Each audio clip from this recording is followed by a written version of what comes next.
কর্মজীবনে আমরা যখন যাব, সমস্ত ক্ষেত্রেই আমাদের এই শিক্ষাকে কাজে লাগাতে হবে। ভাইরা আমার, আজকে যারা অভিভাবক আছেন, আজকে যারা এখানে শিক্ষক শিক্ষিকা মহাশয়া আছেন, আপনাদের সকলের জন্য আমার এই বক্তব্যের যে আমি যেটা বোঝাতে চাইছি, যেটা বলতে চাইছি, যে প্রিয় নবী মুহাম্মদুর রাসূলুল্লাহ সাল্লাল্লাহু আলাইহি ওয়াসাল্লাম ছিলেন সবচেয়ে বড় শিক্ষক। তিনি আমাদেরকে শিক্ষা দিয়ে গেছেন যে শিশুকে কিভাবে যত্ন সহকারে, আদর সহকারে মানুষ করতে হবে এবং তাদেরকে কিভাবে শিক্ষাদানের ক্ষেত্রে সহযোগিতা করতে হবে, প্রতিটি জিনিস কিন্তু তিনি আমাদেরকে বলে দিয়ে গেছেন এবং দেখিয়ে দিয়ে গেছেন। এখানে আমাদেরকে বুঝতে হবে যে আজকে একটি শিশু, তাকে যত্ন নিতে গেলে, তাকে শিক্ষা দিতে গেলে কোনো প্রকার তাকে যত্ন নেওয়ার ক্ষেত্রে যেন আমাদের কোনো ত্রুটি না হয়, এটা আল্লাহ নবী সাল্লাল্লাহু আলাইহি ওয়াসাল্লাম শিক্ষা। সহিহ বুখারীর রিওয়ায়াত যেটা আমি আজকে পড়েছি, সেখানে বলছেন আব্দুল্লাহ ইবনে উমর থেকে বর্ণিত, তিনি বলছেন রাসূলুল্লাহ সাল্লাল্লাহু আলাইহি ওয়াসাল্লাম বলেছেন, কুল্লুকুম রাঈন ওয়া কুল্লুকুম মাসউলুন আন রাঈয়াতি।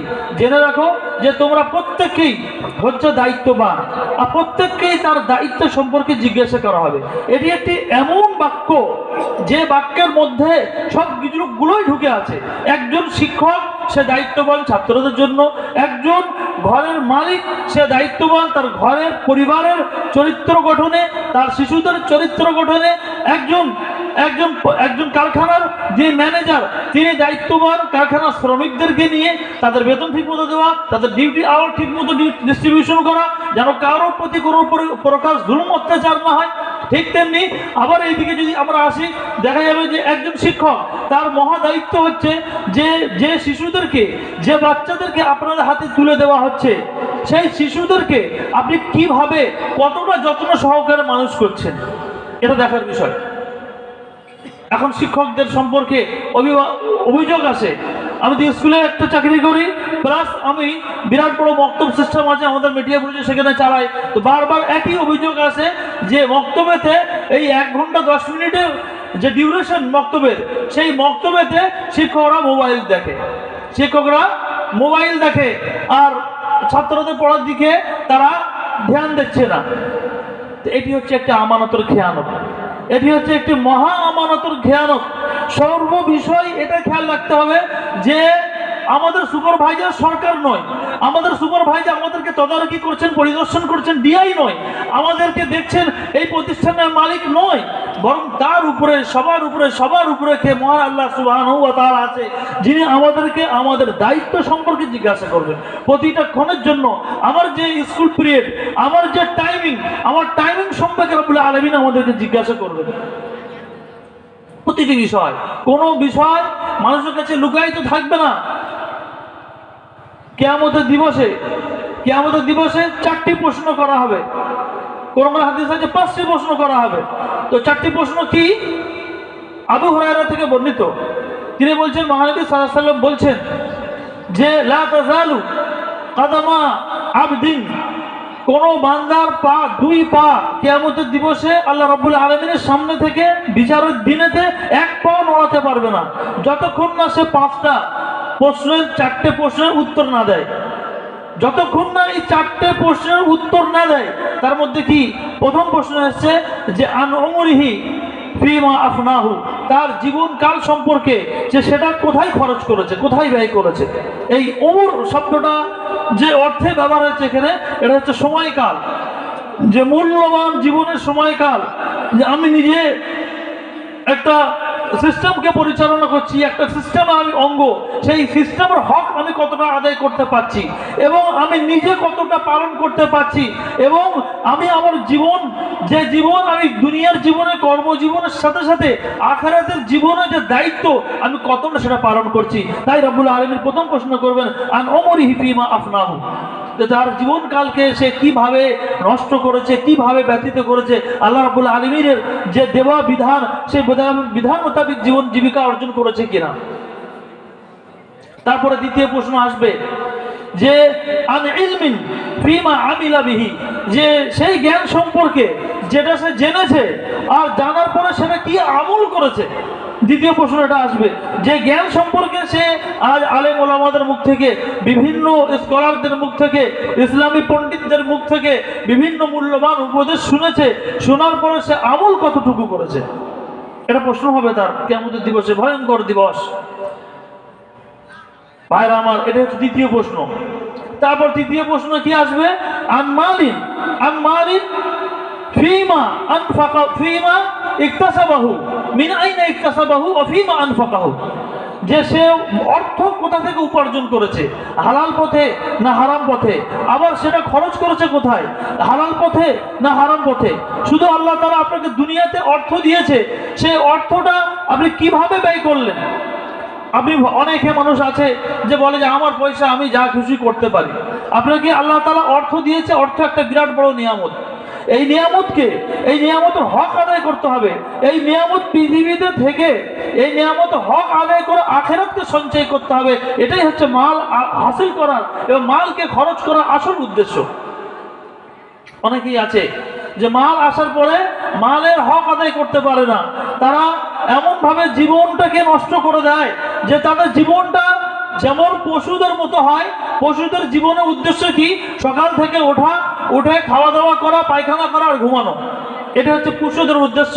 তাই জন্য আল্লাহ সুবহানাহু ওয়া তাআলা বলেছেন যে যাদের ভিতরে কোরআন এবং সুন্নাহর কথা, বিশেষ করে কোরআনের কথা, কোরআনের উপদেশ, নবীর সুন্নাত তাদের মধ্যে ঢোকে না, তাদেরকে বলা হচ্ছে উলাইকা কাল আনআমি বাল হুম আযাল। এরা হচ্ছে পশুর নাই। তাদের অন্তর থাকতেও তারা অন্তরে হেদায়েত নেয় না, চোখ থাকতেও তারা উপদেশ গ্রহণ করে না। বিভিন্ন দিক থেকে তারা মনটাকে, তারা অন্তরটাকে একদম দূরে সরিয়ে রেখেছে ইসলামের বিধানের থেকে। তখন আল্লাহ তাআলা তাদের জন্য বলেছেন উলাইকা কাল আনআমি বাল হুম আযাল উলাইকা হুমুল গাফিলুন। এরাই হচ্ছে পশুর নাই, বরং তার থেকেও নিকৃষ্ট। এরাই হচ্ছে গাফিল, অলস। ভাই সকল আমার, আজকে একটা মহামূল্যবান দিন। যে যেখান থেকে আসেন না কেন, এই মূল্যবান মহতি অনুষ্ঠান থেকে প্রত্যেকেই একটা নিয়ত রাখবেন, প্রত্যেকেই একটা চিন্তা রাখতে হবে যে এখান থেকে আমি একটিও মূল্যবান যদি উপদেশ আমি শুনি, সেটাকে আমি আমল করার চেষ্টা করব। আরেকটি লাস্ট প্রশ্ন যেটা জিজ্ঞাসা করা হবে যে আন জিসমিহি ফিমা আবলাহু, যে তার শরীরটাকে সে কোথায় তার শরীরটাকে লাগিয়েছে। আল্লাহ তাআলা এত বড় নিয়ামত দান করেছে। যার চোখ নেই সে জানে, সে আফসোস করে যে হাই আমার যদি চোখ যদি থাকতো তাহলে নীল আকাশটাকে দেখতে পেতাম, সবুজ শস্য শ্যামলকে আমি দেখতে পেতাম। কিন্তু যার চোখ আছে সে চোখের মর্যাদা রাখে না, বরং সে অন্যায় অশ্লীল মুভি দেখাতে, ভিডিও দেখাতে, আরো কিছু কাজে তার চোখটাকে নষ্ট করছে। এই জন্য হাদিসের মধ্যে এসছে যে হাতেরও জিনা হয়, হাতেরও ব্যভিচার হয়, পায়েরও ব্যভিচার হয়, চোখেরও ব্যভিচার হয়, প্রতিটা অঙ্গ প্রত্যঙ্গের ব্যভিচার হয়। তাই জন্য আল্লাহ সুবহানাহু ওয়া তাআলা এখানে জিজ্ঞাসা করবে কিয়ামতের দিনে, তোমার জিসম, তোমার শরীর কিভাবে তুমি নষ্ট করেছো, কিভাবে শরীরটাকে কাজে লাগিয়েছো, আমার দিনের পথে নাকি না আমার দিনের পথ থেকে সরে গিয়ে অন্যায় পথে লাগিয়েছো। এখন স্টুডেন্ট থেকে নিয়ে শিক্ষক পর্যন্ত এখন মানুষের সামনে ফিতনা পুরো চারিদিকে ফিতনা ঘুরে বেড়াচ্ছে, ফিতনা সীমাহীন ফিতনা। আর কিয়ামতের পূর্বেতে বলা হয়েছে হাদিসের মধ্যে, কিয়ামতের পূর্বে দুনিয়াটা পুরো ফিতনায় ভরে যাবে।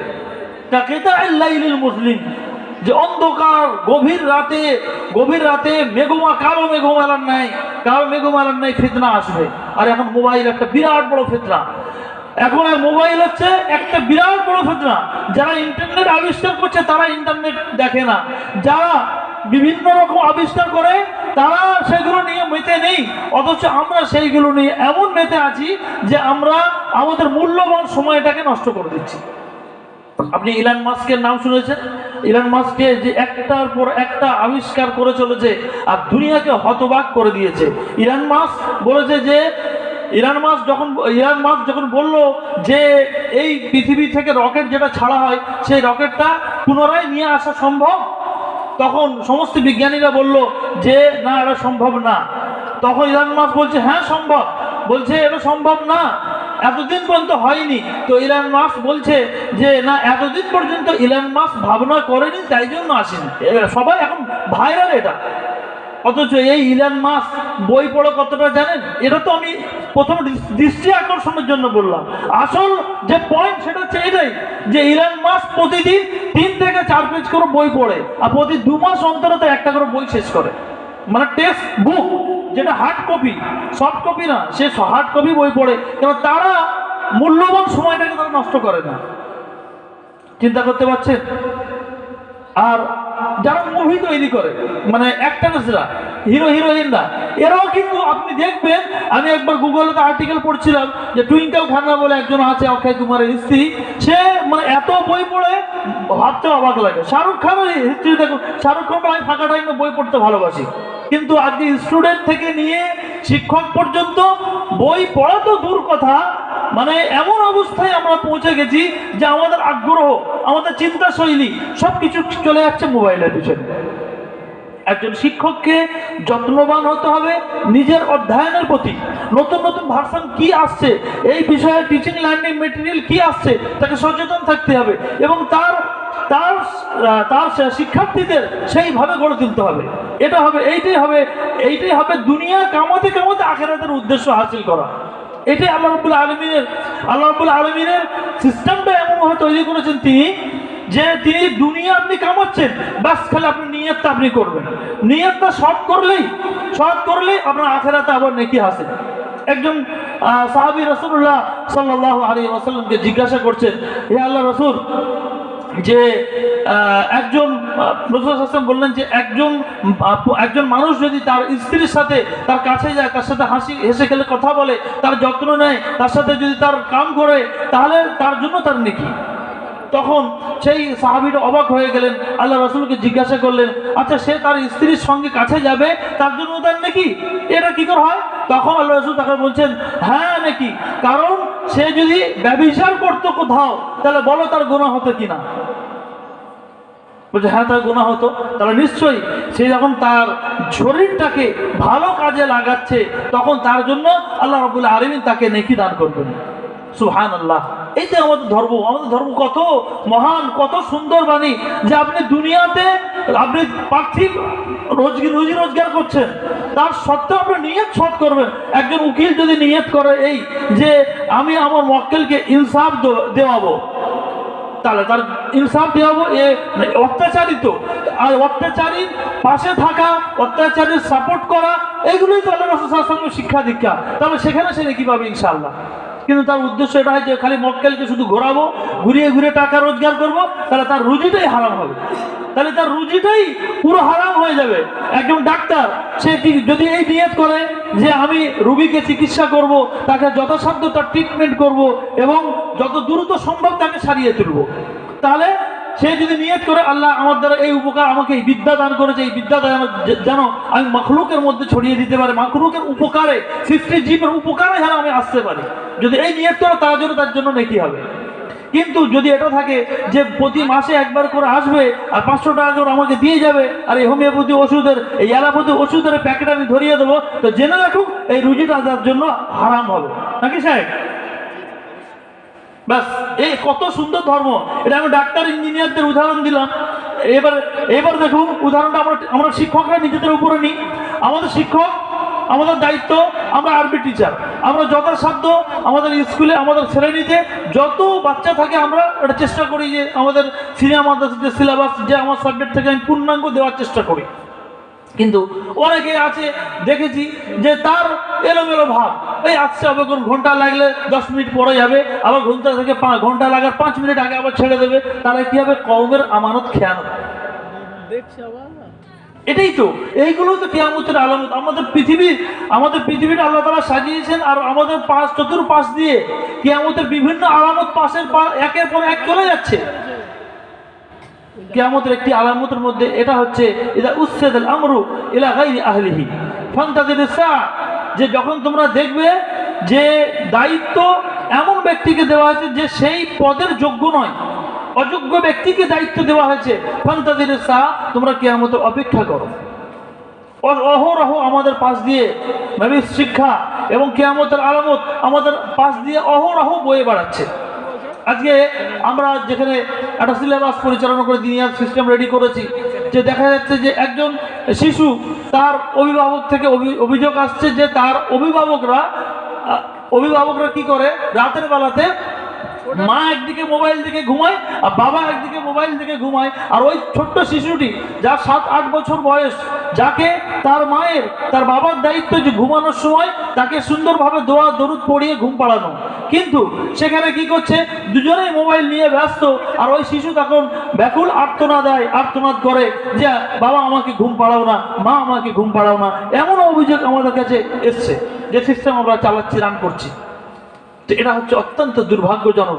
শিশুদের মানুষ করার ক্ষেত্রে, শিক্ষার্থীদের মানুষ করার ক্ষেত্রে একজন অভিভাবককে, একজন শিক্ষককে এত যত্নবান হতে হবে, এত যত্নবান হতে হবে। তাকে মনে রাখতে হবে যে এটি হচ্ছে মূল্যবান সম্পদ, এটি হচ্ছে আল্লাহ রাব্বুল আলামিন দেওয়া আমানত।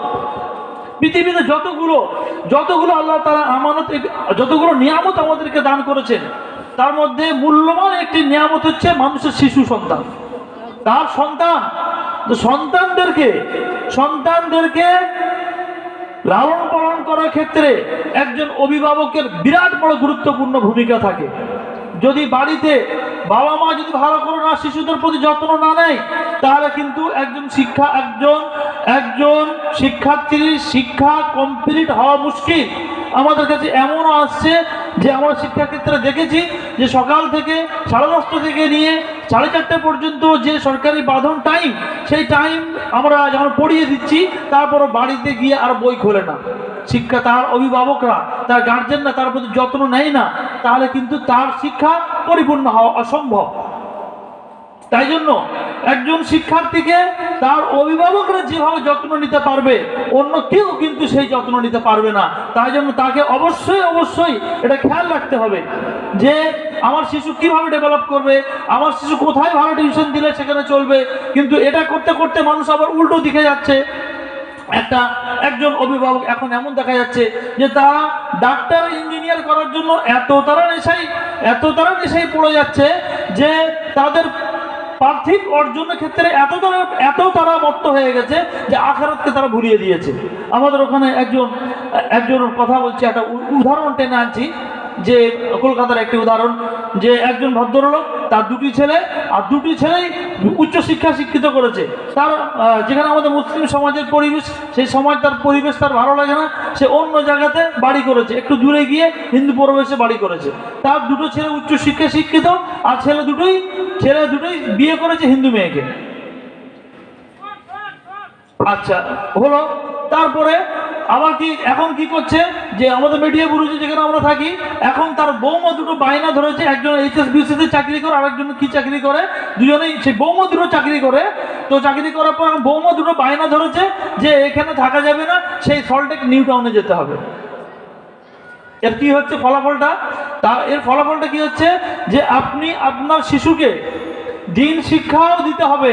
আপনার শিশুকে দুনিয়ার শিক্ষার সাথে সাথে দিন শিক্ষা যদি না দেন, তাহলে কিয়ামতের মাঠে আপনাকে এর জন্য জবাবদিহি হতে হবে।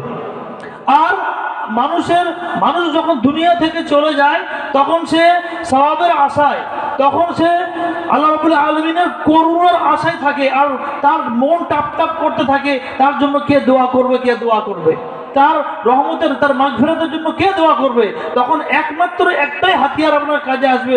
যদি আপনি মুসলিম শরীফে যে হাদিসটা আছে যে ইযা মাতা ইবনে আদম ইনকাতা আমালুহু ইল্লা বিসালাস, যখন মানুষ মারা যায় তখন তার 3 ধরনের আমল ছাড়া বাকি সব আমল তার শেষ হয়ে যায়। একটি হচ্ছে সাদকা জারিয়া, আর সেটা হচ্ছে জীবদ্দশায় যদি আপনি কোনো সাদকা জারিয়া করে গেলেন, সেটা আপনি আখিরাতে শুয়ে তার ফল পেয়ে। আর যদি কোনো জ্ঞান যদি ছেড়ে যায়, বই পুস্তক আকারে বা বক্তব্য এখন অডিও ভিডিওর মাধ্যমে ছেড়ে যাচ্ছে, যদি কেউ সেই অডিও শুনে, ভিডিও শুনে, যদি তার কারোর ইমানের কাজে লাগে, আখিরাতের কাজে লাগে, তাহলে সেই জ্ঞানের তার সওয়াব পাবে। আর 3 নম্বর হচ্ছে, যেটা আজকে আমার আলোচনার সাথে রিলেটেড, যে ওয়ালাদুন সালেহ ইয়াদউ লাহু, যে সেই ব্যক্তির এক নেক সন্তান হবে, আর সেই সন্তান তার জন্য দোয়া করবে। এখন যে এই অবস্থা যদি হয়, তার বাপ তাকে শিক্ষা ভালো করে দিল না, দিন শিক্ষা ভালো করে দিল না, তাহলে সেই শিশু বাবার কবরে গিয়ে দোয়া করবে? সে তো অন্য জায়গায় ফ্ল্যাট নিয়ে আর সুন্দর সুন্দর বাড়ি অট্টালিকা বানিয়ে, আর বাবার কবরে একবারও আসবে না। এইটার জন্যই ভিত একদম বুনিয়াদ থেকে এই দিন দুনিয়া উভয় শিক্ষা তাকে দিতে হবে। উভয় শিক্ষা যদি না দেওয়া হয় তাহলে কিন্তু তার ভবিষ্যৎ অন্ধকার। আর আল্লাহ রাব্বুল আলামিন এইটাই কোরআনে বলেছেন যে সবচেয়ে বড় কামিয়াবি কি, সবচেয়ে বড় সফলতা কি? আখিরাতের সফলতা। ফামান যুহজিহা আনিন নারি ওয়া উদখিলাল জান্নাতা ফাকাদ ফাজ, যাকে জাহান্নামের আগুন থেকে মুক্তি দেওয়া হলো, জান্নাতে প্রবেশ করিয়ে দেওয়া হলো, এটাই হচ্ছে সবচেয়ে বড় সফলতা।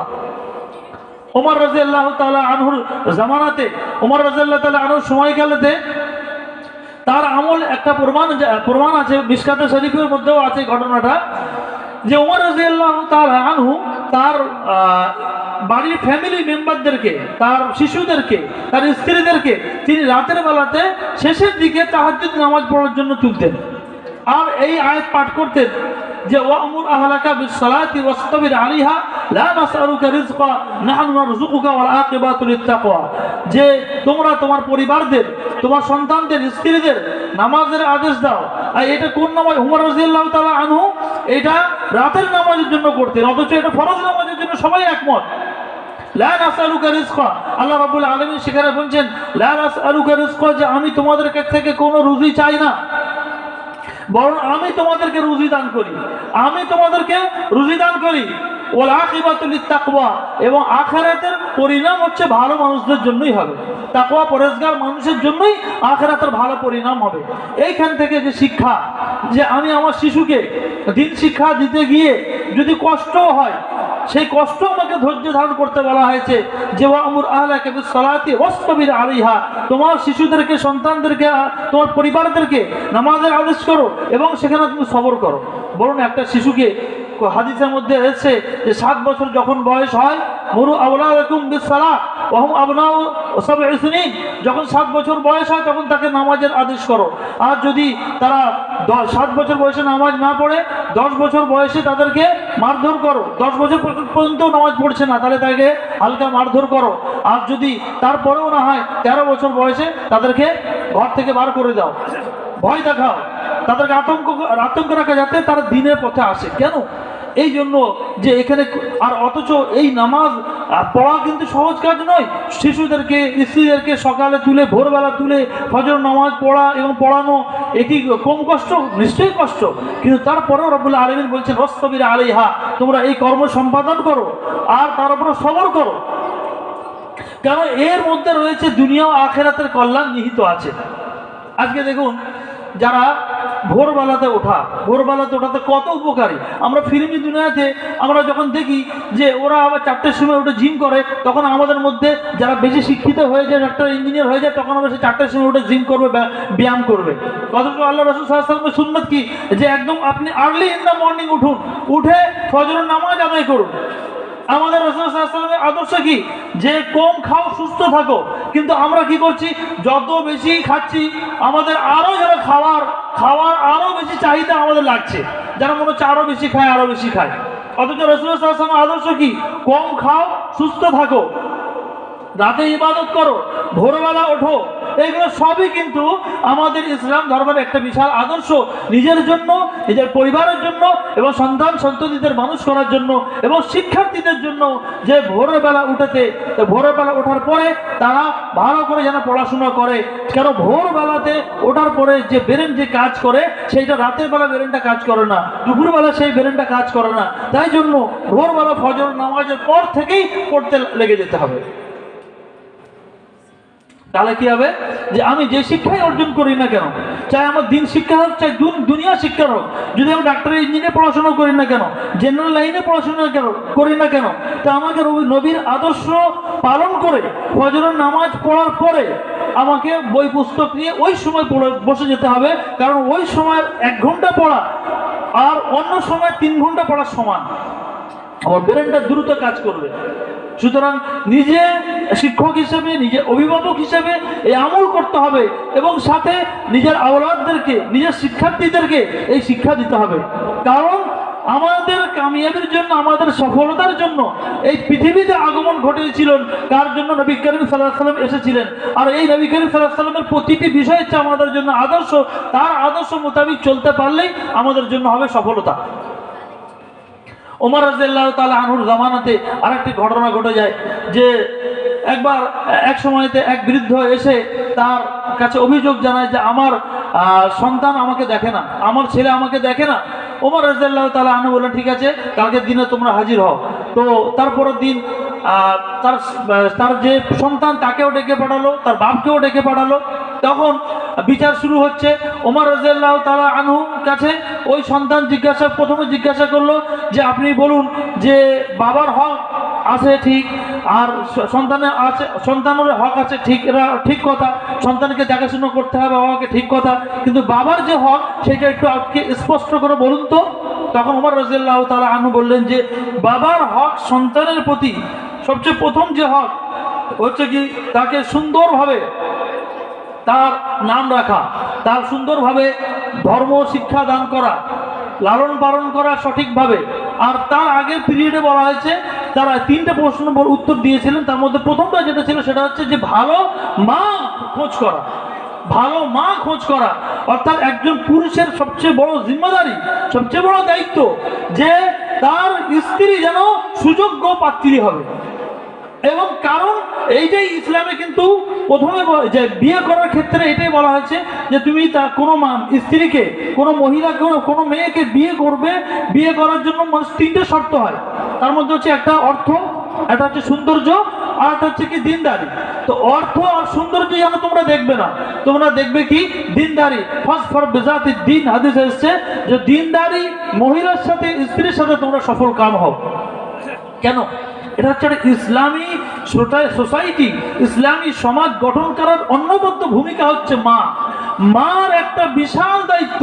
সুতরাং মাকে সর্বপ্রথম তার নিজের চরিত্র গঠনে, নিজের সন্তানদেরকে মানুষ করার পেছনে অন্যবদ্য ভূমিকা পালন করতে হবে। এটাই ইসলামের সবচেয়ে বড় শিক্ষা।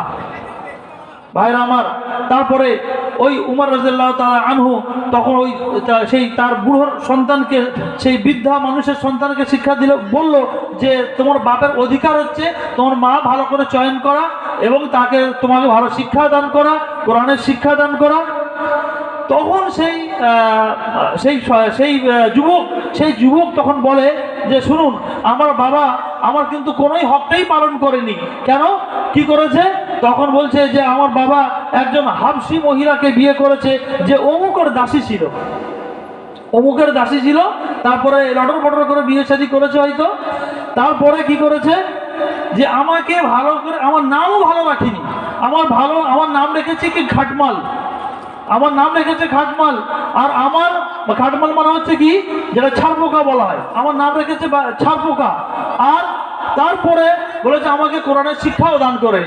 তখন ওমর রাদিয়াল্লাহু তাআলা আনহু তার ওই বৃদ্ধ বাবাকে এত ভর্ৎসনা করেন যে একজন বাপের যে দায়িত্ব, সে দায়িত্ব তুমি সঠিকভাবে পালন করনি, সুতরাং তুমি ভালো ফলের আশা কি করে করো?